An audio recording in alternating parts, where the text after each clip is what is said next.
the battle for the Rust Belt was a bloodbath. Finally, we have a winner. You know, they think they want to use my whole name against me. Mike, listen, man, if you can't say the name, it's Abdurrahman, keep the name out your damn mouth. Well, I can't even say that name. That's why we call him Abdul. Last night, not a mirage, a commie sweep in the Wolverine State. Abdul beat the pantsuit off Salty Grape Stevens. Don the John beat Shri like an unruly child, and we'll miss him the most, especially his hair. The machine's calling it for what it is, a revolution, because they got flipped head over heels like Grandpa teasing the bison. The old model was you get the donors to get the consultants to buy a bunch of ads and you win. That's how you get attention. This movement says, I don't need donors, ads, I don't need consultants. I'm going right to the people with TikTok and grassroots. The Democratic Party is now Blockbuster. These kids are Netflix. We are selling CDs out the trunk. This is Napster becoming Spotify, and it's happening tonight. This is the machine that took out Biden, Bernie, and Nipple Nazi. But they couldn't handle Abdul. And they tried. What Abdul had to do is take on the entire Michigan Democratic establishment. He took on the national Democratic establishment. And then in a way that I have never heard of, I don't think anybody has, $60 million in super PAC funding. An unbelievable amount of money, outspending him 9-1 against him. And he won. This was Bernie's revenge for Plattner. And the machine's going to be sore for a while. Last night was a test. The commies proved that they could win on the coast, but now they've won in the Midwest. Bernie bros aren't just a Vermont and San Francisco fad. I gotta give a special thank you to my first endorsers. Bernie Sanders, the OG, who came in on day one, put his entire shoulder in the work. I just hope that I can help to carry some of that load in the fight for working people and Medicare for all that he's been carrying for all of this time. Bernie's been wanting to take away your doctor since the 70s. And after Tuesday, he's a lot closer. Sanders has been waiting for this moment his whole life.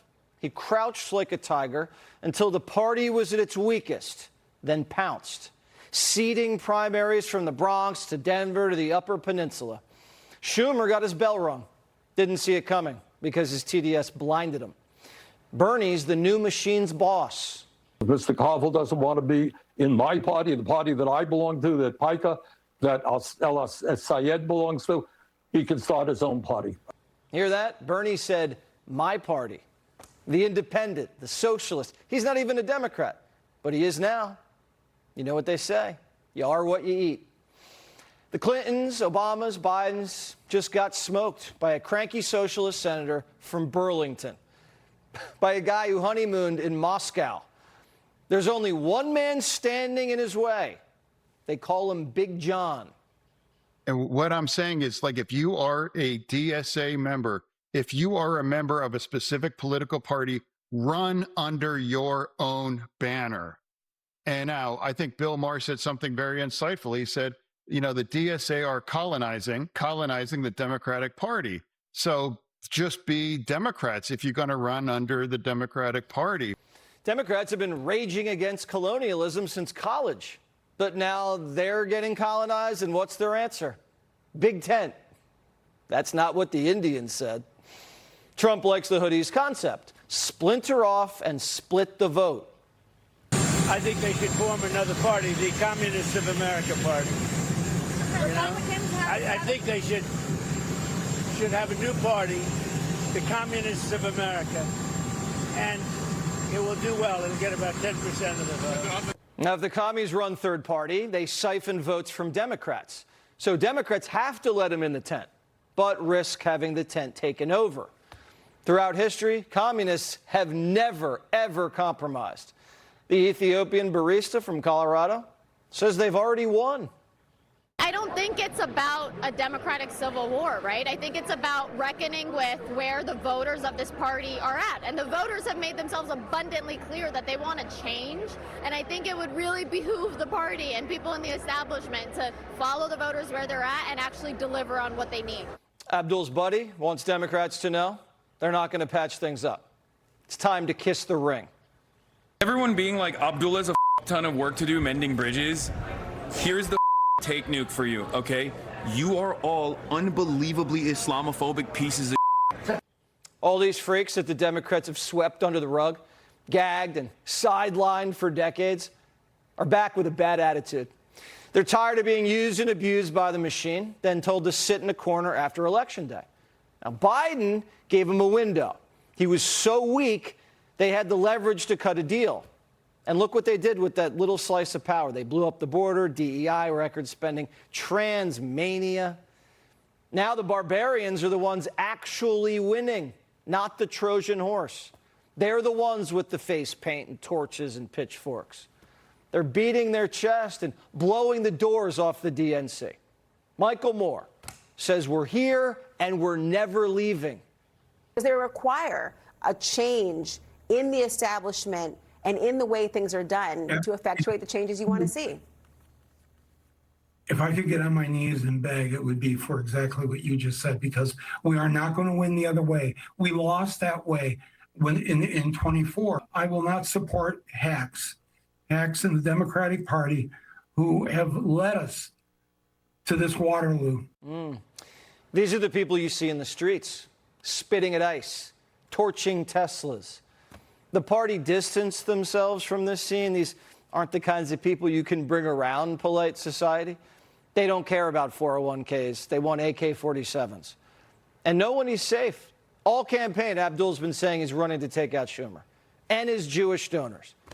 So now that he's the nominee, is Chuck going to just throw his money and wait behind him and pretend like they're cool? Chuck won't even say his name.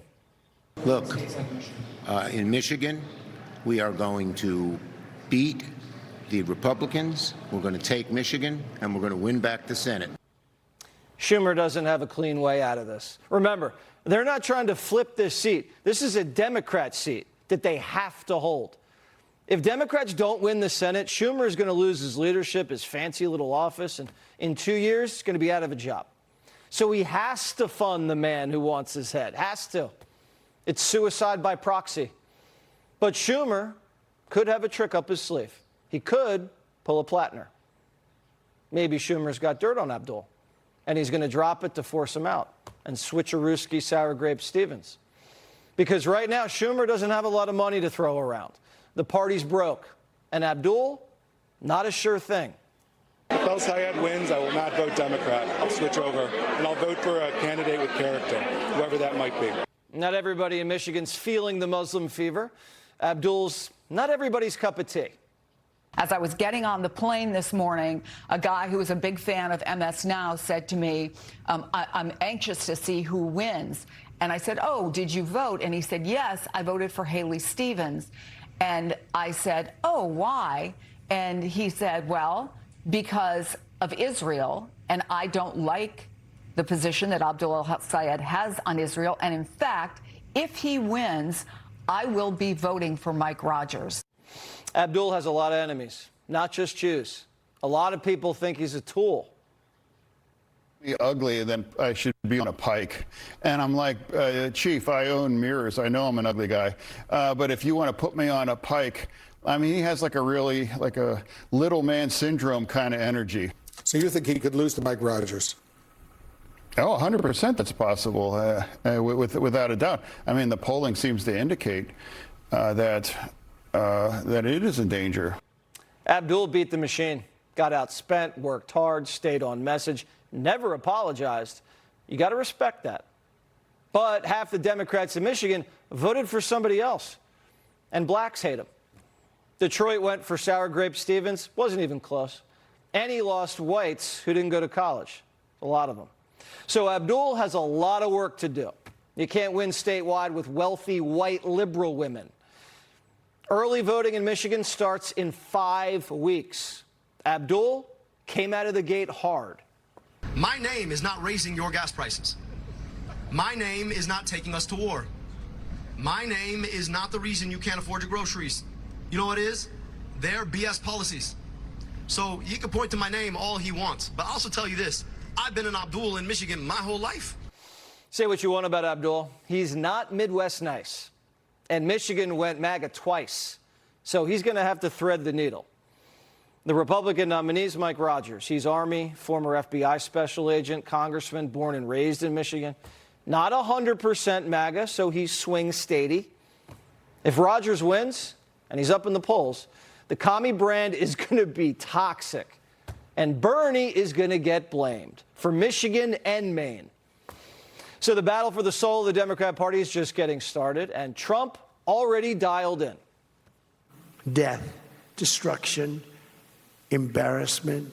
You lose your home, you lose your apartment, and that's where the communists will take us 100%. When I watch Abdul, he's full of shit. MAGA's shown that it can win at the national level. The commies haven't come close, but they are building momentum. Michigan is an early test. That's terrifying the Democrat Party. And after the dust has settled, they've realized their money can't buy them elections anymore. That means they're going to have to rely on ideas, charismatic candidates, or their record. And that's why tonight they're drinking heavily. Be sure to like and subscribe for all the Fox News latest on YouTube and catch full shows streaming now on Fox One.